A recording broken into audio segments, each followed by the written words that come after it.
So my name is Olga Vitek. I am a statistician by training, and now I'm a faculty in the Curie College of Computer Sciences at Northeastern University.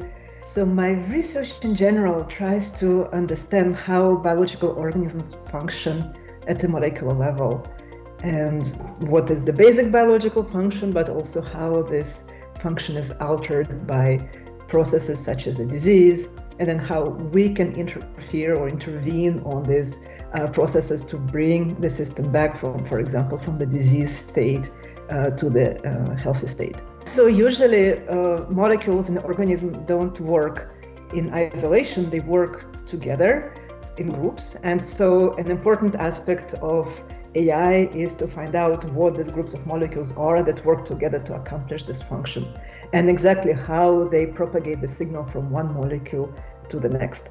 And so from all the molecules that we can potentially measure, we need to find a subset which contains this information. So this is first example. And then the second example of using the AI, once we have these molecules which we can describe, for example, as a graph, we can use modeling to predict outcomes of interventions on this graph.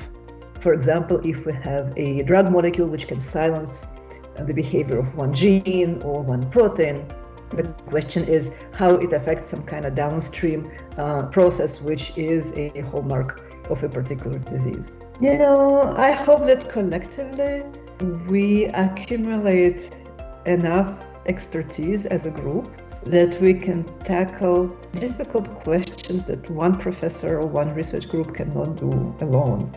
Just because the systems we are working with, including the biomolecular systems, are so complicated. And there are so many different aspects that nobody can really answer all the questions alone.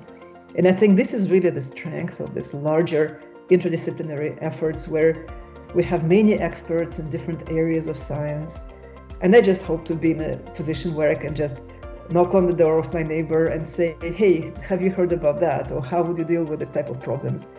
And either hear some thoughts and advice, or have my students maybe collaborating with students of these other institute members and learning from them. So I think that this is really a very important value of this type of initiatives.